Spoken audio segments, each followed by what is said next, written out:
Hello and welcome to the latest session of the Security magazine Autumn Online Summit 2023, which is our final one for day one of the event.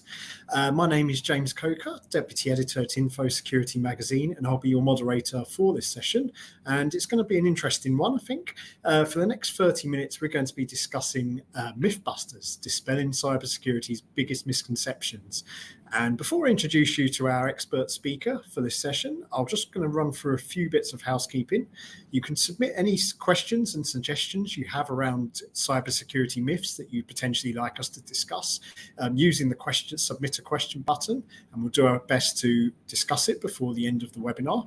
In terms of CPE credits, all our sessions qualify our viewers for CPE and CPD credits based on the minimum attendance time.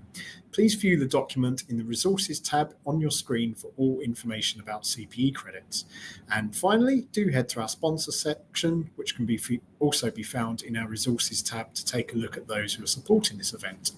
But without further ado, I'm delighted to be joined by John France, who is CISO at ISE2 for this session. How are you today, John? I'm very well, thank you, James, and thanks to everyone for taking the time to join the webinar. Looking forward to some interesting questions, not only from James, but also from the people out in internet land. So obviously do submit into the chat and we'll do our best to get to them. Definitely, yeah. I think it should be quite a fun and informative session at the same time. And it was great catching up with you a few weeks ago at the ISE2 Security Congress, where we had a bit of a chat about the sort of topics that we might talk about in this session. So the first one I'm going to touch upon is obviously a topic that we're hearing all the time at the moment, and there was, of course, a big AI summit that took place last week. So I'm talking about generative AI, and I wanted to begin in terms of potential myths around this technology. What are the biggest security risks with generative AI, and does the level of risk necessarily match up with the headlines and rhetoric that we sometimes hear? It's a great question, and depending on who you listen to, of course, it's either going to eat the world, lead us down the path of destruction, or it's going to save the world and lead us down the path of health and prosperity. And like all good myths, there's a grain of truth in probably either side of that.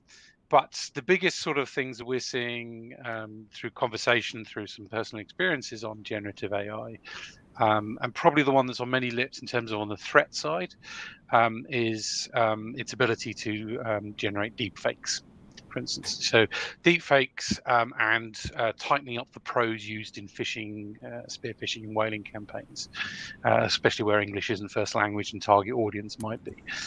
So those are probably we've seen. In fact, wasn't it in the news the other day? I think the Mayor of London his voice was deepfaked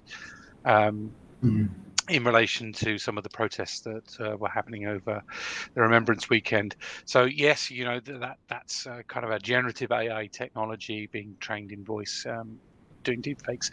On the savior side, we're sort of starting to see, at least from the security vendor tool set. So if you look at any of the mainstream vendors, and I'm not going to name them or endorse them, I think many of them, if not all of them, have got an AI component in their offering now. And that tends to be probably born out of less generative AI, but sort of more machine learning and doing deep log file analysis on those kind of things. So we're starting to see, are seeing that technology being brought to bear in I'm going to call it the defensive, detective, and protective stance, saving the world. And then, of course, where we're seeing AI used is in the general consumer market. I think here's a question for you. When did sort of generative AI or ChatGPT, in fact ChatGPT specific, when did that really launch into the public consciousness? Do you know? ChatGPT, I'd say, probably this time last year. Actually, I'd say November. Yeah, pretty much a year, almost to the day, I think. So, and you think how many headlines it's generated, or how many bits of discussion it's had? So, we could go into, I think everyone's heard of the hype cycle. If we looked at the hype cycle and looked at where generative AI is, I think you'll find it's near the peak of, what's it called, the peak of expectation, I think. Probably about to tip into the trough of disillusionment in certain respects. But that doesn't mean that there isn't great opportunity for its use in both the consumer, in the security world, and unfortunately in the attackers world as well. So if we're to believe all of the claims, I think would be very naive. Some of the claims are bound to be true. Is it going to eat the world? No, I doubt it, but neither is it going to save it. And I think the other quick one I'd probably like to opine very quickly on is it's going to do my job for me and take my job away. That's been the promise of many technological evolutions and revolutions, which is to make your life easier. So will it take your job away? Some jobs it may diminish them, but that gives you opportunity to do other things. I think it's going to open up many more new opportunities as well. So in the world of cybersecurity, we're saying, entry-level positions are going to be threatened by this. AI is going to do your job. No, actually, it'll help them do their job better. So I think it'll be a great enabler of cutting through some of the mundane, getting you to some of the more important bits. And I talk quite often about signal to noise ratio, which is the job of us as cyber pros, entry level or all the way through to senior, really is to be a little bit of a savant and pick the signals from the noise and listen to the right thing. And I think it's going to help us sharpen up on what is signal, what we should listen to, versus noise, what is background, not pertinent. So I can see that it's going to help us in that respect. That's really positive to hear. And in terms of organizations utilizing these tools, obviously we've seen stories where maybe some organizations are research that suggests some organizations attempted to ban tools like ChatGPT due to some of the risks that they perceive around it. I was just wondering quickly, what main advice would you have for security leaders to ensure these tools are able to be adopted and used safely without those risks? Yeah, I mean, and I think it's probably been well worth the time to become aware of some of the risks around generative AI, especially the public tooling that's available out there, which is you're putting potentially corporate data or sensitive data into a system that you don't control, that is ostensibly free. Therefore, you're the product, or at least you're helping them build their product. So be a little careful about what you put into it. And I say to people in my team, do use the tools; they're quite useful. However, don't put anything in there that's intellectual property. Don't put anything that's personally sensitive, like personal data. Don't put into it what you wouldn't put into a Google search. That's kind of my baseline rule. Yeah. I'm not going to go and ask Google whether I think my new product launch should be factored this way or that way, and I'm launching on the 2nd of December. How should I do that? Because that's putting commercially sensitive information into it. So I wouldn't put that into Google. I'm definitely not going to put it into one of the public generative AIs. So again, there's that balancing act of there's some opportunity to use it, I think. I've seen it used to great effect on writing some grammatically correct, directionally accurate policies that you can then take and then customize to your own need. And then be a little careful over some of the things that are about intellectual property around what it's generated. Incorporating that potentially into either your own trade secret or your own intellectual property, the provenance of that and the rights to use those kind of things. So that's a little bit on the legalistic side rather than security. But I'll come back to that rule of thumb. If you don't contractually have a strong relationship with the provider, with your own T's and C's negotiated into it, treat it like a postcard, and don't write on the postcard what you wouldn't write on a normal postcard, that the postman can see when he's delivering. Thank you so much, John. Just before we leave the topic of AI, I just did have a question from the audience, which, it's sort of very linked to that previous answer. So someone's asked, how do you identify, determine, and manage risks associated with AI and non-public company information that could potentially be determined by competitors through the use of correlation of generative AI-based queries stemming from company employees, unbeknownst or monitored to IT and business leaders? Wow, long question, but a good question. I think if you pick one of the, and let's just focus on ChatGPT because everyone talks about that one, but I'm sure it is true of Bard, and I think Llama's another one, which is you can actually go and look in the T's and C's of how you're interacting it and what they're going to do with your data. And I know with some of them you can turn off things like, you're not to hold my prompt information. So do go and look at what they publish, I think is the first one of doing it. If you're contracting one or contracting a service, then it should be in your T's and C's. Do read them. I know they're long-winded. And if you're in a position to negotiate out some of those, I don't want you using my data to enhance your product, do negotiate that out. It's not really a technology issue. This is one more around contraction and legal terms. And then the other thing to forget is obviously we're in true international, transnational type of things. Be mindful of where the data is potentially going, where it's processed. Obviously in Europe and in the UK, we have some obligations under things like GDPR and other equivalent laws of transfer of data, and just being a little careful around that. Thank you very much, John. Really interesting topic, and one that we will be exploring in a couple of our sessions tomorrow as well. So I look forward to those.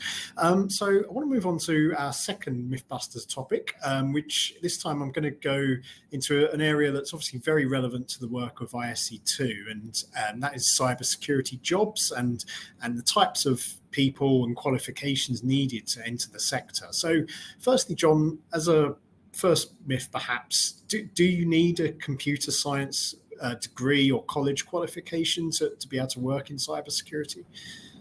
Well, the myth is that you do, but the question is, do you really? And the answer is absolutely not.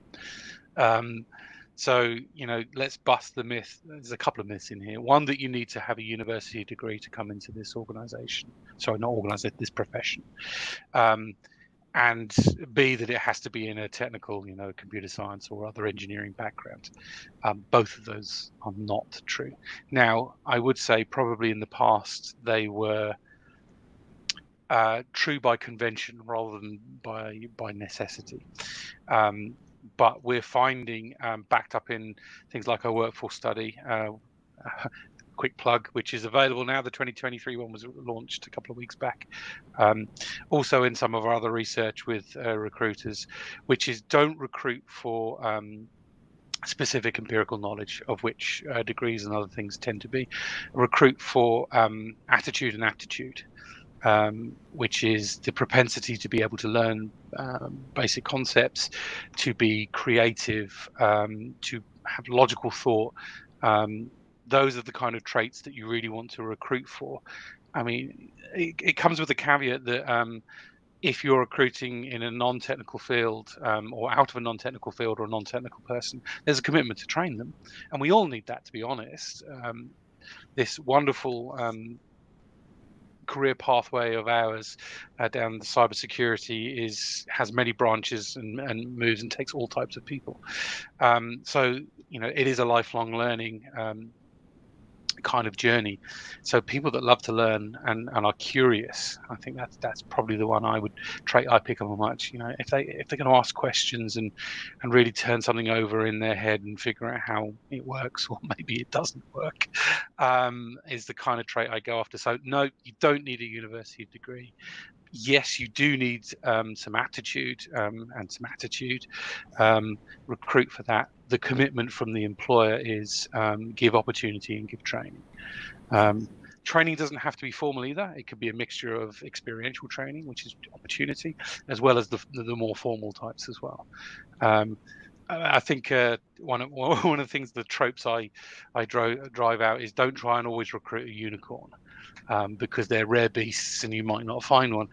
How about you attract a bunch of horses and train them, and maybe one of them will grow a horn? That's a very colourful way of putting it. I know. Like that.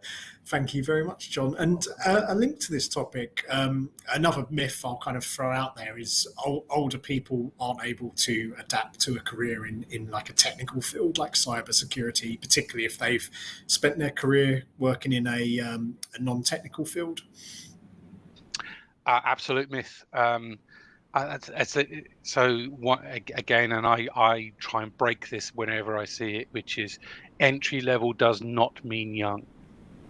So entry level positions should be open to all, and diversity in the truest sense. That we can pick up on a couple of, gender is one that it tends to get talked about a lot in diversity. Age is another one. Doesn't have to be young. In fact, some of the best cyber pros I've known have come from non-traditional backgrounds and non-technical backgrounds as well. So HR is people that worked in, I'm going to call it the human factors. They're really good at understanding how we tick, and attackers are motivated by human things. So understanding that is really valuable. And in fact, one person I knew was very senior. Their background was in, I think, training degree was in medieval history. It wasn't anything to do with technology. And maybe it was medieval history, talking about the politics at the time, equipped them very well for understanding the politics of of business, and hence some of the threats that can come from that. So no, doesn't have to be young, doesn't have to be technically orientated. In fact, if we're going to solve the workforce skills gap, which is big, around, I think estimated around 75,000 in the UK. We're going to have to do that through non-traditional ways and means, and that's diversity in its truest sense, and adjacency, other industries that might be next to ours, and attracting people into it at all levels. And I was very fortunate enough to have a chat with someone that had a psychology degree, didn't know what to do. Sorry, I'm going back to the old trope. If you need a degree, you don't need a degree, but they happened to have one. The important point was it was in psychology, and I said, well, give cybersecurity a go, because you're probably uniquely suited, and they're absolutely loving their time in it. Yeah, certainly like the social engineering attacks. That's a very important qualification for that, I'd say. Brilliant. Thank you so much, John. So for the next myth, and just a reminder to our audience, if you wanted to submit any potential myths that you wanted John to discuss or potentially bust, please do submit. So for the next one, I'm going to throw out the myth, throw out the line that large organizations and businesses are always the prime target for cyber criminals. No. And they can't be for a number of reasons.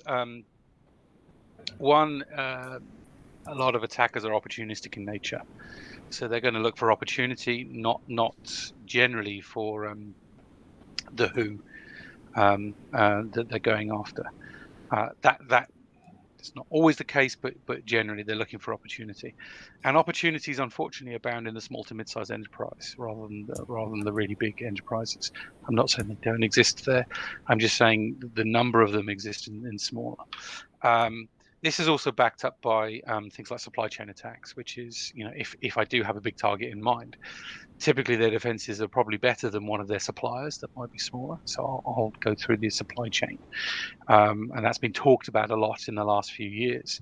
So there's a couple of things that would bust that myth straight out of the gate. That's not to say that large organizations aren't targeted. Of course they are, and they're targeted for either for monetary or pecuniary advantage, or just reputational damage as well. But smaller ones, very much so. And in fact, one of the stats that we looked at, and it's a little bit of a worrying stat actually, was small to mid-sized enterprise, i.e. less than 100 employees. They have typically half an FTE, sorry, full-time equivalent employee, or less with security skills looking after them. So that's 95% of them. So if you're looking at who are the vulnerable, it's probably going to be the smaller organizations that may not be able to either afford or recognize the need for retaining security expertise. And that's, and let's get into a sub-myth, I suppose, that goes along with this, which is, I don't have, a digital component to my business. Every business is digital, whether they know it or not. They rely on banking infrastructures, money handling, invoicing. Their supply chain is probably electronic, communications, websites, even if it's not their main product line. I mean, pretty much everything's got a digital component these days. So that's a sub-myth of, it's only the big boys and girls that are targeted. No, it isn't. It's everyone because of the opportunistic nature, and actually you might be more vulnerable, better opportunity. Well, they can target me, but I'm not vulnerable because I don't have any digital component in my business. Yeah, actually you do. You probably just don't realize how much you rely on digital services that could potentially become compromised. And that's why, to counter this, good cyber hygiene across the board is the best defense. If you look in the UK, the likes of the NCSC advise this as well. They've got small business advisory, go and pick up on things. In the US, NIST has got quite a lot of guidance for small to mid-sized enterprises as well. Yeah. That's why governments are interested in sort of saying to business, not just the big business, the mid-sized, more importantly, here's some of the basic things you can do that are probably going to offer you not perfect protection. There is no such thing. There's the other myth.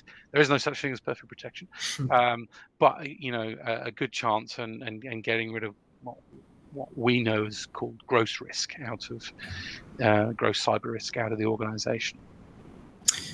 No, that's brilliant. Thank you, John. And yeah, I've had conversations with people before who own small businesses and things, and sometimes their attitude is, why would they bother targeting me? I don't have that much value. But as you say, everyone does have. They've all got valuable information stored and other things that are of high value to cyber criminals. So very important across the board, as you say.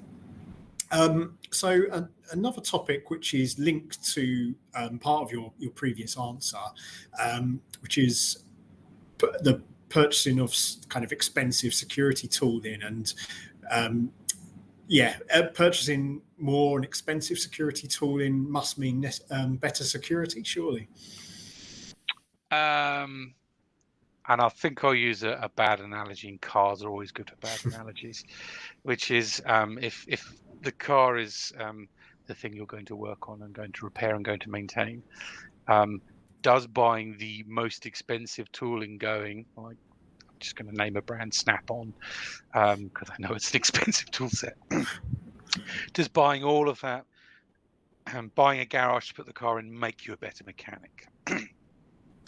The answer is probably no. So yes, if you're going to maintain a car, a digital enterprise, whatever, you're going to need some tooling. It's absolutely true. But are you going to need all the tooling and all of the, everything ends up in a quad, sort of top right tooling? The answer is no. Some is required. I personally would espouse of, basic tooling is great. If you're going to put money anywhere, put it into capability of staff, whether that be the security team if you've got one. If you haven't got one, you might want to go and get one, or the general staffing and raising awareness as well. So I've again, a sub-myth, humans the weakest link. That well-worn trope. Actually, they might be your strongest asset and strongest defense. A little bit of knowledge to them and getting in the right mindset goes a long way, where tooling cannot reach, or tooling is not best suited to. So the myth is you don't all need top right. You do need a good basic toolkit.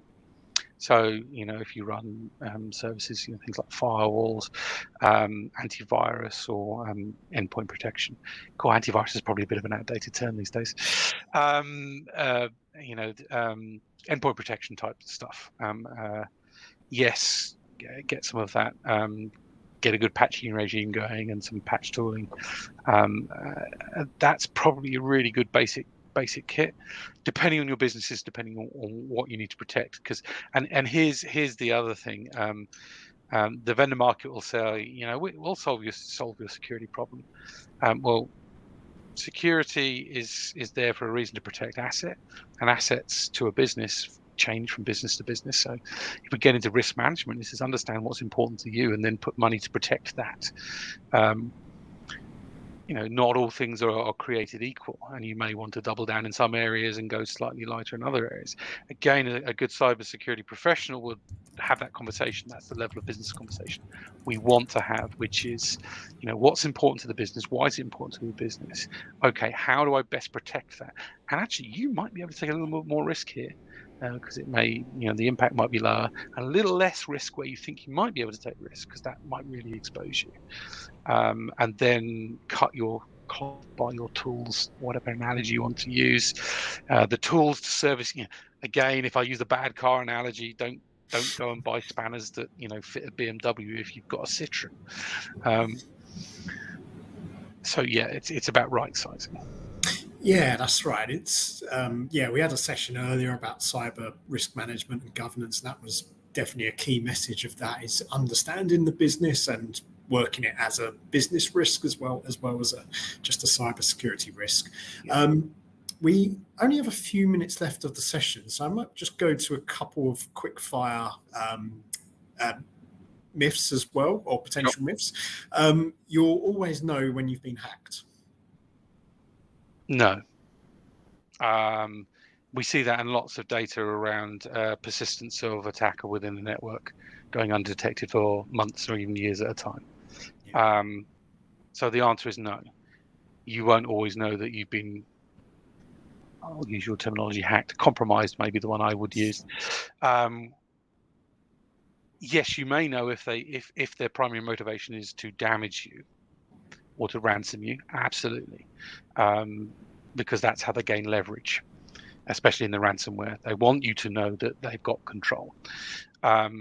If they don't want that, especially in things where you might have interesting information flowing through your network or in your services, they just may be listening and gathering either signals intelligence to mount a further attack, or because they're wanting intellectual property, or using you if it's a supply chain attack to get to someone else. Actually, if you go back to one of those myths earlier, which is, I'm not worth attacking. I'm only a small business. Well, if you've got a computer, that could be useful as part of a botnet. So your resources could be pointed at somewhere else. You're not the target. So the same. So no, you're not going to be not necessarily is the answer. Yeah, and I guess so. The SolarWinds compromise was a kind of a big example of that, really, wasn't it? Where attackers were lurking for a very long time. Yeah. In fact, the SolarWinds, there's been a few others as well, and I'm sure someone out there's probably going to say, "Oh, it's a nation state." It's not always nation state. Definitely not, no. And perhaps just the final one: cybersecurity is solely an IT problem. No, it's an everybody. It's a business problem. In fact, let's right-size that myth, which is security is applied to a business. Nope, it's an inherent part of it, or part of a business, part of a product line. It is a part of, not a treatment to. Therefore, it cannot be the sole domain of IT or a security team. It is an inherent part of a business. In fact, if we look at some of the regulation that's coming down, and some of the things that, like the SEC was saying, that firmly puts it into the realm of being a business capability that you need to have, rather than a treatment to the business. And the other one was Actually, interesting you mentioned SolarWinds. There's been a Wells notice against a couple of the officers of the organisation, the CISO being one of them. So the SEC has recognised and has issued a notice to the CISO, basically saying you are a bona fide corporate decision maker, and therefore fall into our investigation. Yeah, there's going to be a lot of ramifications from that, I feel. And one, I'm sure the whole industry is watching closely. Definitely. But unfortunately, that's all we've got time for in this afternoon session. It's really flown by, and I hope you all enjoyed it as the audience. A big thank you for John for taking the time to speak to us and for giving your insights on some of those and busting some of those myths that pervade the sector. So this was the final session of day one of the InfoSecurity Magazine Online Summit Autumn 2023. We hope you enjoyed the sessions we had today, and remember you can rewatch any of those sessions on the event platform on demand. We'll be returning for day two tomorrow, Wednesday the 15th of November, starting from 10:30 Eastern Time or 3:30 p.m. UK GMT. We'll hope you'll be able to join us again. But with that, thank you again for joining us, and hopefully see you tomorrow. Okay, Bye-bye. Thanks all.